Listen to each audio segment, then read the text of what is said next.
Israel is a tiny country. It has been at war for almost 2 years now, fighting on multiple fronts, hitting targets in Gaza, defending its northern border with Lebanon, firing missiles at the Houthis in Yemen, striking targets in Syria, and now it has opened a new front with Iran. Who is bankrolling these wars? How much do they cost to Israel and to the world? We'll start with Israel.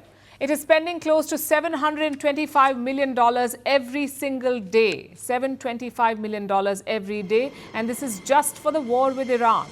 And this data comes from a former Israeli defense officer. He used to advise Israel's chief of staff on military finances. According to him, for the first 2 days of combat with Iran, Israel spent nearly $1.5 billion. That's the cost of conducting strikes deep inside Iran. It includes the flight hours for the warplanes and the weapons.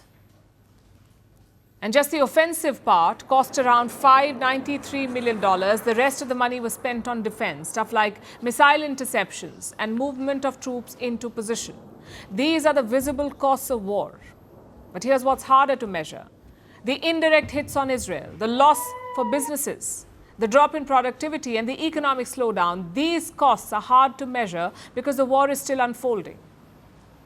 In fact, the war in Gaza has already left a huge dent on Israel's economy.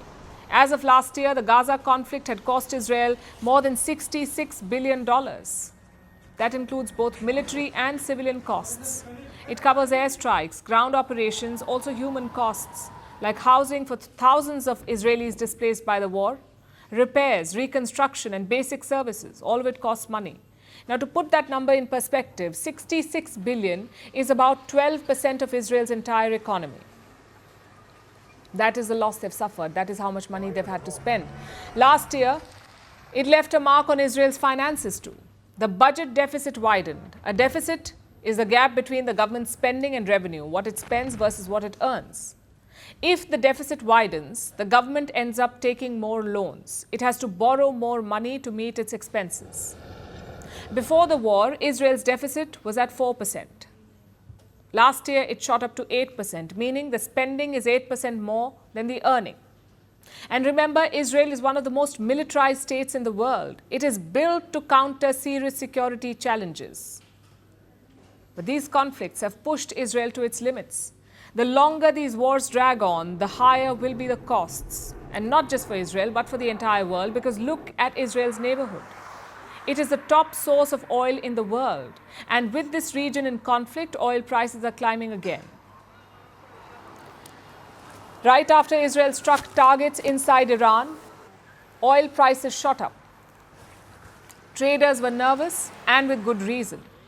If this war leads to a full-blown blockade, oil prices could cross $100 a barrel, and that spike will impact everyone from individuals to industries. The costs will be passed down across the board. Fuel could become more expensive. Food supplies could be hit. And that's because to transport food, you need fuel. And oil is just one part of the story. Supply chains are already being disrupted. More than 80% of container ships, 80% of container ships are avoiding the Red Sea. They are taking the longer route around Africa. This adds up to 13 days in their travel schedule per voyage, and an extra $1 million in fuel and operating costs. This will slow everything down. From electronics to essential goods, global shipping capacity has dropped by 15%. That's because ships are taking too long to return. And it's the same story in the skies as well. Israel and Iran have closed their airspace. So have Iraq and Jordan. Several airlines have cancelled flights. Others are rerouting to avoid the danger. And that means longer flight times, higher costs for airlines, and higher ticket prices for you. So yes, wars cost money, a cost that Israel seems willing to pay, but the rest of the world did not sign up for this. It is taking a toll not just on the battlefield, but also on the balance sheets, on supply lines, and on the global economy. Israel's war with Iran is no longer a regional conflict. It is a global shockwave that no one is insulated from.